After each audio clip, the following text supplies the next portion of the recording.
My name is Eithne and I'm very lucky to work here at Kylemore Abbey with a wonderful team of history guides.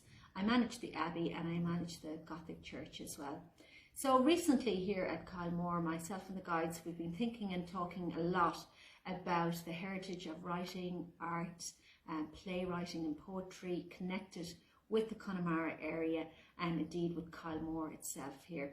And one of the people I would like to talk about today is Oliver St. John Gogarty.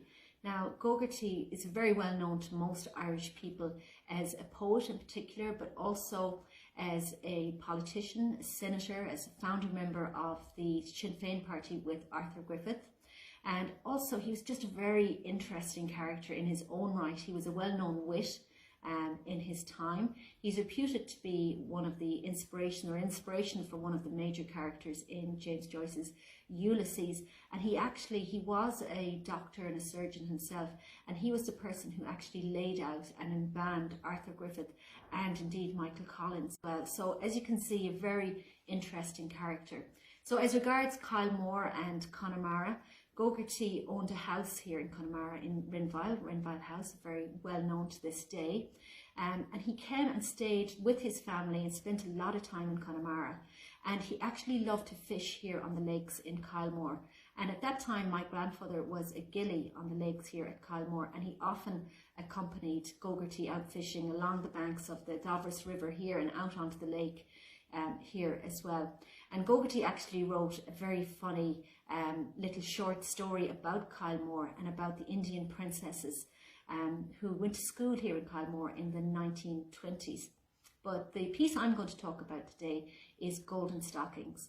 Now, I first read Golden Stockings as a schoolgirl, again here in Kylemore Abbey, in a classroom just down the corridor from here. And it was one of the first pieces of poetry that really opened my mind to poetry. It's got beautiful imagery. It's a very accessible piece.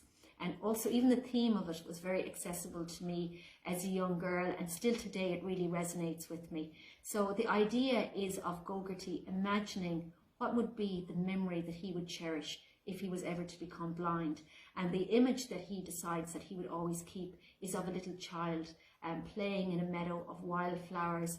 And it's a memory that evokes sunshine and flowers and childhood. It's something that anybody could connect with. And for me, there was a further resonance in that my grandfather, who had fished with Gogarty for so many years here, he began to lose his sight as an older man. And when Gogarty found out about that, he actually helped my grandfather with the funding to go to Dublin to have the sight-saving treatment that he needed. So for many reasons, it's a poem that's very special to me. Golden Stockings. Golden stockings you had on in the meadow where you ran, and your little knees together bobbed like pippins in the weather. When the breezes rush and fight for those dimples of delight, and they dance from the pursuit, and the leaf looks like the fruit. I have many a sight in mind that would last if I were blind. Many verses I could write that would give me many a sight.